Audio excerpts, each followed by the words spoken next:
Hello everyone. आज हम बात करेंगे, जैसा हमने बात करी रिलेशनल अलजेब्रा में, आज हम बात करेंगे रिलेशनल अलजेब्रा में यूज होने वाले ऑपरेटर्स के बारे में।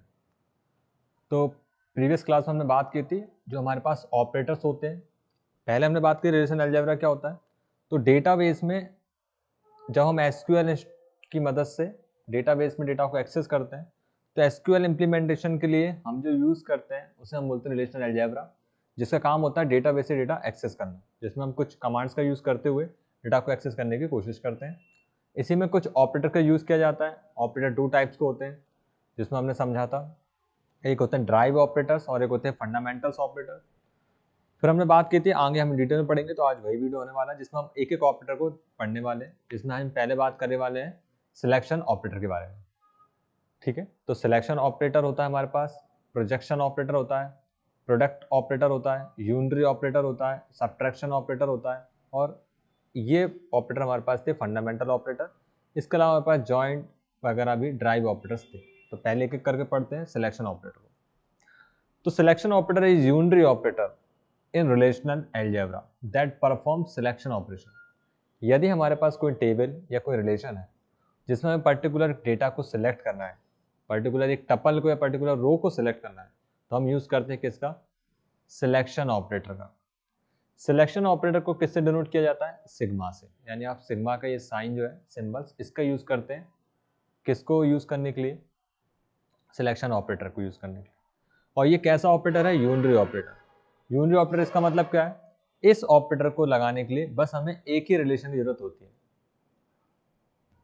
वन रिलेशन पे अप्लाई हो जाता है। वन रिलेशन का मतलब वन टेबल पे, मल्टीपल टेबल्स रिक्वायर्ड नहीं है इसके लिए, क्योंकि एक यूनरी ऑपरेटर है, सिंगल टेबल पर भी ऑपरेशन अप्लाई हो। यानी मेरे पास अगर कोई सिंगल टेबल है जिसमें से हमें पर्टिकुलर कोई डेटा सिलेक्ट करना है, तो हम बस एक कंडीशन देते हैं, तो पर्टिकुलर उस कंडीशन पे हमारा वो रिकॉर्ड जो है वो सिलेक्ट हो जाएगा। इट सिलेक्ट टपल और रो। टपल या रो मतलब जो पर्टिकुलर एक एंट्री होती है उसे हम टपल या रो बोलते हैं, पहले बात कर चुके हैं। Given condition from a relation, तो जो भी हमने रिलेशन में अंदर कंडीशन दी उसके बेसिस पे वो सिलेक्ट करेगा। किससे डिनोट करेंगे, सिग्मा से। इसका नोटेशन क्या होता है, तो इसको लिखने का बड़ा सिंपल तरीका है। सबसे पहले आप लिखेंगे क्या, सिग्मा। ठीक है, इसका मतलब ये कि हम सिलेक्ट करने वाले हैं। फिर हम क्या देते हैं यहाँ पे, कंडीशन। ठीक है, कंडीशन जो भी हमारी कंडीशन के बेसिस पे हम सिलेक्ट करने वाले हैं, और फिर देते हैं हम यहाँ पे टेबल का नाम यानी रिलेशन। तो सिग्मा कंडीशन रिलेशन। एग्जाम्पल में बात करें तो ऐसे सिग्मा और कंडीशन हमने क्या दे दी, कंडीशन कुछ भी हो सकती है। जैसे एग्जाम्पल हमने बोल दिया परसेंटेज, परसेंटेज इक्वल हो किसके, 90% के, मतलब जिन स्टूडेंट के परसेंट 90% हो इस टेबल में। ठीक है, वो नाम दे देंगे, टेबल का नाम कुछ भी हो सकता है, तब वो सिलेक्शन हो जाएगा जिस स्टूडेंट के 90% हो। मान लो एक की है तो एक, दो है तो दो, तीन है तो तीन का। तो इसका नोटेशन क्या हो गया यहाँ पे, सिग्मा, है ना। इसे हम प्री प्रोजिशन भी बोलते हैं, तो हम पी का यूज भी कर सकते हैं, जो कंडीशन को डिनोट करता है, आर रिलेशन को डिनोट करता है, और सिग्मा हमारे सिलेक्शन को दिखाता है। इसमें हम ऐसे भी लिख सकते हैं, या तो सिलेक्शन, कंडीशन और रिलेशनल नेम, रिलेशन नेम यानी कि टेबल नेम। पे use as a propositional logic formula which may be logical connectivities. यहाँ पे हम अगर एंड को दिखाते हैं तो हम एंड के लिए इस सिंबल का यूज करते हैं, और के लिए हम इस सिंबल का यूज करते हैं, और नॉट के लिए हम इस सिंबल का यूज करते हैं। ठीक है, तो एंड, नॉट और and relational operator like equal, not equal, less than, greater than आदि हम इनका यूज कर सकते हैं कंडीशन के लिए। जैसा हमने यूज किया इक्वल का, ऐसे हम यूज कर सकते हैं किसका, नॉट इक्वल का, ऐसे हम यूज कर सकते हैं। अब नॉट इक्वल को कैसे डिनोट करेंगे, यहाँ पे इस तरीके से हम डिनोट कर सकते हैं, लेस देन, ग्रेटर देन को। एसक्यूएल में कैसे यूज करते हैं, तो इसके लिए वेयर क्लोज का यूज किया जाता है। तो वेयर क्लोज की मदद से हम वेयर की मदद से एसक्यूएल में बताते हैं सिलेक्शन को। तो कैसे करेंगे, सिलेक्ट, फिर इसके बाद हम एस्ट्रिक सिंबल का यूज करेंगे, फ्रॉम टेबल का नाम, वेयर सी। सी मतलब क्या होगा, हमारा क्राइटेरिया, कंडीशन जो भी हम दे रहे हैं। एग्जाम्पल्स की बात करें तो select tuple from student table, यानी कि हमें क्या करना है, टपल यानी कि रिकॉर्ड को सिलेक्ट करना है, सिलेक्ट करना उन रोज को जिसमें एज इज ग्रेटर देन 70, यानी जिनकी उम्र 17 साल से ऊपर है। स्टूडेंट डेटा में से उन सभी रिकॉर्ड्स को, सभी स्टूडेंट को सिलेक्ट कर लो। तो यहाँ पे नोटेशन क्या बनेगा, यहाँ पे अगर हम देखें तो सिग्मा, फिर हम क्या लिखेंगे यहाँ पे, एज, यहाँ पे एज लिखा हुआ है, एज ग्रेटर होनी चाहिए किससे, 17 से, और फिर यहाँ पे किस में, स्टूडेंट टेबल में। तो ये सिलेक्शन का हमारे पास एक कमांड बन चुकी है सिलेक्शन करने की, सिग्मा एज ग्रेटर देन 17 इसमें स्टूडेंट्स। तो ये हमने बात की सिलेक्शन ऑपरेटर जो है वो कैसे हम इम्प्लीमेंट करते हैं टेबल का। एक बार हम यहाँ पे एग्जांपल्स देख लेते हैं। ये मेरे पास एक स्टूडेंट टेबल है, ठीक है, जिसके अंदर रोल नंबर है, नेम है, एज है और एड्रेस है। क्वेरी हमारे पास क्या है कि हमें सिलेक्ट करना है student whose roll number is 2, and उस स्टूडेंट को सिलेक्ट करो जिसका रोल नंबर 2 है। ओके, तो देखिए बड़ा सिंपल है। सबसे पहले हम लिखेंगे सिग्मा, हमारे पास फील्ड नेम क्या है, रोल नंबर, तो हम एंटर करेंगे रोल नंबर। ये हमारे पास कंडीशन है इक्वल होना चाहिए किसके, 2 से। अगर रोल नंबर 2 की इक्वल है किसमें, स्टूडेंट में, ये टेबल का नाम है स्टूडेंट। बस जैसे हमने ये लिखा उसका आउटपुट क्या आएगा, roll number 2, name B, age 17, address Mumbai. In selection operation schema resulting relation identify schema is input relation, ठीक है। तो यानी हमें इनपुट के रूप में क्या देना होगा, रिलेशन को। तो यहाँ पे हमें क्लियर हो गया क्वेरी में किस तरह से हम क्वेरी लगा सकते हैं। अगर हमें और दूसरी क्वेरी लगाना हो तो सिंपल ऐसे कि मुझे मान लो क्वेरी लगानी है कि जिनकी सिटी मुंबई है, जिनका एड्रेस मुंबई है, वो डेटा सिलेक्ट हो जाए। तो कैसे करेंगे, तो हम लगाएंगे सबसे पहले क्या, सिग्मा, फिर हम यहाँ पे क्या लिखेंगे, ADDRESS, एड्रेस इक्वल होना चाहिए किसके, मुंबई के, ठीक है। उसके बाद किसमें, स्टूडेंट में। तो इसका आउटपुट क्या आएगा, इसका आउटपुट सिंपल है, बस हमारे सामने ये 2 रिकॉर्ड हैं, ये हमारे सामने आ जाएंगे अलग से। फील्ड हमारी आई जाएगी इस तरह से, जैसे यहाँ पे भी रोल नंबर 2 आया, ठीक। ऐसे हम दूसरा ऑपरेशन अगर लगाएं तो सिग्मा, और यहाँ पे हमने एज के लिए लगा रहे हैं, तो एज जो कि लेस देन है किससे, तो हमने यहाँ पे सिलेक्ट कर लिया मान लो 18 से, किसमें, स्टूडेंट टेबल में। तो जो भी एज के कॉलम में एज 18 से कम है वो उसकी एक अलग टेबल हमारे सामने आ जाएगी, ठीक है। तो इस केस में कौन कौन सा रिकॉर्ड आ जाएगा हमारे पास, 18 से कम अगर हम देखेंगे तो एक तो ये है 17, एक 16, ठीक है, बस ये 2 ही है। तो ये 2 और 3 वापस हमारे सामने यहाँ पे आ जाएंगे डिस्प्ले होकर। किस तरह से, यहाँ पे जाएगा रोल नंबर, यहाँ जाएगा नेम, यहाँ जाएगी एज, यहाँ जाएगा एड्रेस, और इसमें नंबर आएगा दूसरा और तीसरा, और दूसरे का जो भी रिकॉर्ड है वो सब आ जाएगा, जैसे कि बी, एज 17 मुंबई, और यहाँ पे जाएगा सी 16 और मुंबई। तो ये आपको समझ में आ रहा है सिलेक्शन कैसे लगाते हैं सिग्मा की मदद। आगे हम बात करते हैं इसमें अब किसकी, एक दो एग्जाम्पल और देख लेते हैं ताकि और अच्छे से क्लियर हो जाए। क्वेश्चन है आपके पास, सिलेक्ट टपल, यानी कि एक रिकॉर्ड को सिलेक्ट करो किस टेबल में, बुक टेबल में, रिलेशन क्या, बुक, वेयर सब्जेक्ट डेटाबेस, यानी उन बुक्स को सिलेक्ट करो बुक टेबल में से जिनका सब्जेक्ट डेटाबेस है।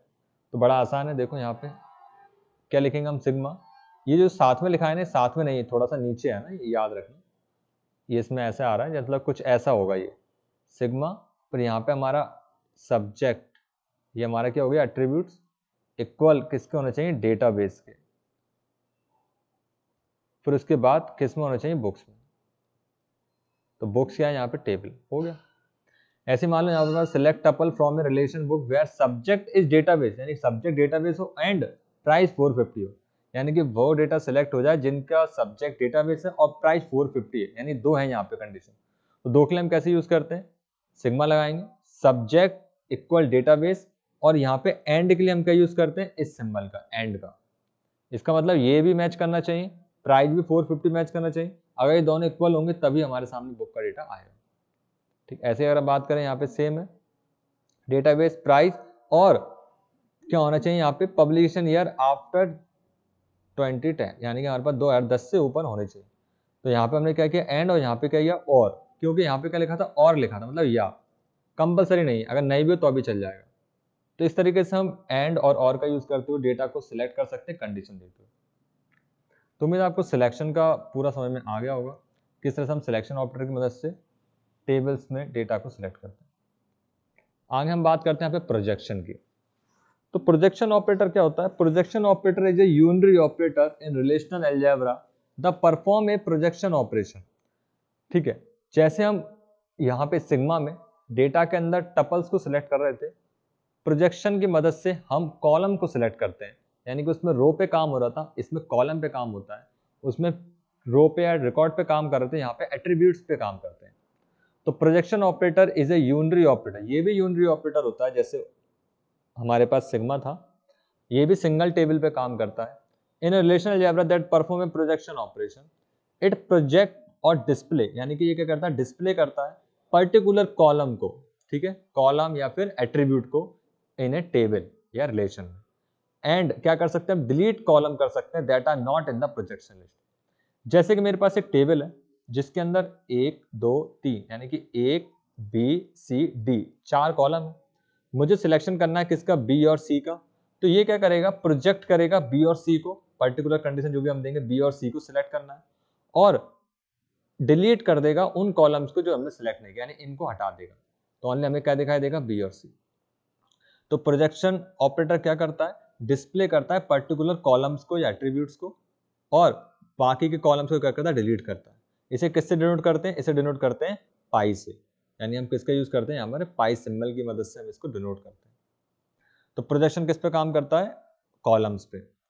कैसे यूज करते हैं, इसका नोटेशन क्या है, तो पाई लिखो, ठीक है, क्या लिखना है, पाई, फिर यहाँ पे हमारे कॉलम का नाम, जैसे कि A, B, हमें दो को सिलेक्ट करना है, A, B, और फिर किस टेबल में सिलेक्ट करना है, उस टेबल का नाम, बस हो गया। तो इधर A और B को छोड़ के ये सबको डिलीट कर देगा और ओनली A और B रह जाएंगे। तो A1, B1, A1, A2, इस तरह से डिनोट करेंगे AN तक जितने भी एट्रीब्यूट्स रखने हो। या फिर हम ऐसे भी कर सकते हैं, एट्रीब्यूट लिस्ट, रिलेशन नेम और टेबल नेम, बात एक ही है। तो हमें कुल मिला के पाई लिखना है, फिर एट्रीब्यूट लिस्ट लिखनी है, और फिर उसके बाद हमें टेबल का नाम देना। वेयर A1, A2, AN क्या है, एट्रीब्यूट्स हैं, और R क्या है, रिलेशन यानी कि टेबल। डुप्लीकेट जो are automatically eliminated from the result, अगर डुप्लीकेट होंगे तो ऑटोमेटिक रिमूव हो जाएंगे। एसक्यूएल सिलेक्ट कमांड कैसे यूज करते हैं, तो यहाँ पे हम यूज करते हैं किसका, सिलेक्ट का। वहां हम किसका यूज करते हैं, वेयर क्लोज का यूज करते हैं एसक्यूएल में। यहाँ एसक्यूएल में हम किसका यूज करते हैं, सिलेक्ट कमांड का। कैसे करेंगे, सिलेक्ट करो A1, A2, AN कॉलम को फ्रॉम आर टेबल में, तो इसको इस तरह से लिया जाता है। एग्जाम्पल देखें तो display the column roll number, यानी रोल नंबर कॉलम को और नेम कॉलम को डिस्प्ले करो किस टेबल में से, स्टूडेंट टेबल में से, ठीक है। तो कैसे लिखेंगे इसको, पाई रोल नंबर कोमा नेम, किसमें, स्टूडेंट्स में। तो ओनली हमारे सामने जितना भी बड़ा रिकॉर्ड होगा उसमें केवल रोल नंबर और नेम ही टेबल में से दिखाई देंगे, बाकी कॉलम हाइड हो जाएंगे। यानी हम ऐसे समझ सकते हैं सिग्मा जो काम करता है किस पे काम कर रहा है, रो पे, और जो पाई हमारा काम कर रहा है वो किस पे काम कर रहा है, कॉलम। टेबल तो हमारे पास यही होती है, तो हम पर्टिकुलर रोज को निकाल सकते हैं, पर्टिकुलर कॉलम्स को हम निकाल सकते हैं। एग्जाम्पल की बात करें यहाँ पे हम, तो मेरे पास एक स्टूडेंट टेबल है, अगर हम इसमें सिग्मा का ऑपरेशन लगाए तो वो कैसा लगता है, सिग्मा, और मुझे पता करना मान लो एज वाइज, तो हम यहाँ पे क्या लिखते हैं, एज, जिनकी एज लेस देन है किससे, यहाँ पे मैंने लिख दिया मान लो 20 से, वो डेटा सेलेक्ट हो जाए, तो हमारे सामने एक टेबल बन जाती है इस तरीके से सिलेक्शन में से, और हमें क्या दिखता है, केवल 20 से नीचे वाले, यानी हमारे पास क्या होती है, पर्टिकुलर एंट्रीज आती है इस तरीके से। कॉलम वाले में क्या होता है, यहाँ पे मतलब प्रोजेक्शन में पाई का यूज करेंगे, नेम, तो हमें क्या चाहिए, नेम, किसमें, स्टूडेंट में, तो ये नेम का कॉलम जो है ये बस हमारे सामने आ गया। तो यहाँ पे रोज आ रही थी, यहाँ ओनली क्या था, कॉलम। अगर मैं इसे थोड़ा आगे बढ़ा दूँ, पाई, मुझे चाहिए नेम कोमा और चाहिए एज, किसमें से, स्टूडेंट्स में से, तो हमारे पास दो टेबल बन जाएंगे, मतलब दो कॉलम आ जाएंगे, एक नेम का और एक एज का, मतलब जितने यहाँ होंगे उतने टेबल्स में से यहाँ अलग हो जाएंगे कॉलम। काफ़ी आसान है, ज़्यादा कठिन नहीं है। Display the name of student in student table, question हमारे पास, क्वेरी है, तो इसको सॉल्व हम ऐसे करेंगे। एग्जाम में अगर आए तो आप इजीली कर पाएंगे। दूसरे क्वेश्चन की बात करें, display the roll number and name of student in student table, यानी हमें रोल नंबर और नेम को रखना है। तो सेम है, projection roll number comma name, किसमें से, टेबल्स यानी स्टूडेंट में से। तो देखिए यहाँ पे रोल नंबर नेम अलग हो गया, तो ये क्वेश्चन है और ये उसका आंसर। तो उम्मीद आपको समझ में आ रहा होगा कि हम सिलेक्शन का और प्रोजेक्शन का, सिलेक्शन ऑपरेटर, प्रोजेक्शन ऑपरेटर का कैसे यूज करते हैं। सिलेक्शन को हम डिनोट कर रहे हैं सिग्मा से और इसको पाई से, दोनों में हमें यहाँ पे कंडीशन देनी है, यहाँ पे हमें बस आर्गुमेंट्स में एट्रीब्यूट्स देने हैं और अपने टेबल का नाम बताना होता है जिसपे ऑपरेशन परफॉर्म कर रहे हैं। इस सिंबल से डिफाइन हो जाता है कि हम कॉलम को कर रहे हैं या रो को, और यहाँ पे हम वो क्राइटेरिया बताते हैं जिसके बेसिस पे हम सिलेक्ट करने वाले हैं। तो उम्मीद आपको वीडियो पसंद आएगा। आगे हम सेट ऑपरेशन में और भी बात करेंगे। अभी हमने दो को कवर किया, सिलेक्शन और प्रोजेक्शन को। Thanks for watching.